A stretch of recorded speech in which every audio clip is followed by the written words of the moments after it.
On January 4th, 2020, two people were killed when an SUV and a pickup truck collided at Lausanne Parkway and Forest Glade Drive. Philip Hayes, the pickup truck driver, told police the SUV turned left right in front of him.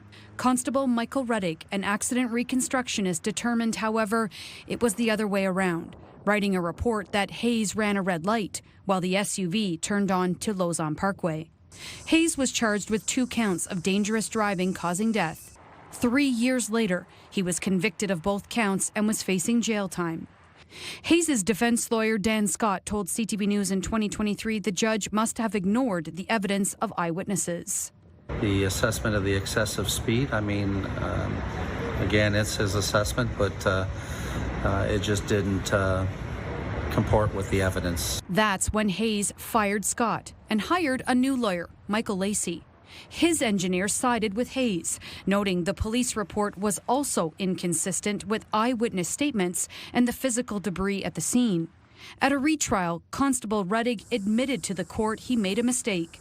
I missed one very important data category on the CDR report, that being the steering angle, Ruddig told the court.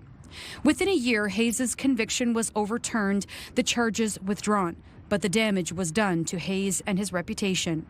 According to a statement of claim, Hayes is suffering from depression and emotional trauma, along with the loss of income and reputation because of the high-profile nature of the collision. He has filed a $3.2 million lawsuit against the police, the chief, 3 of its officers, and his own defense lawyer, Dan Scott.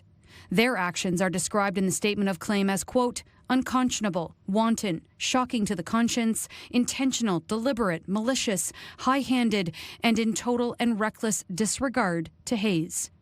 Hayes argues Ruddig was unqualified to conduct accident reconstruction. Constable Maria Liu is accused of ignoring eyewitness statements at the scene.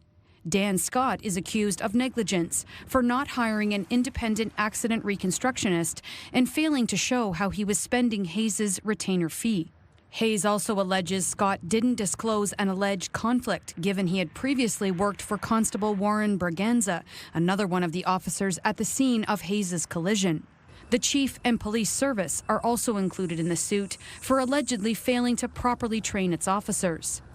The statement of claim says the Windsor police defendants failed to conduct a proper investigation, ignored material evidence from multiple independent witnesses, failed to wait for a competent reconstruction.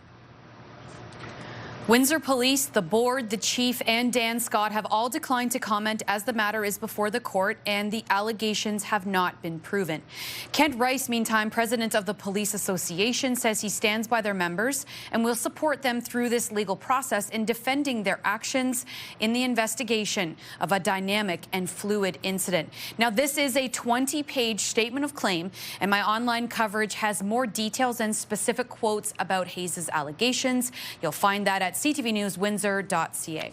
And Stephanie, I've been unable in this past week to get a handle on where this matter is before the civil courts, but as you know, these things take time. Okay, they do. Michelle Maluske with our top story tonight. Thank you, Michelle. You're welcome.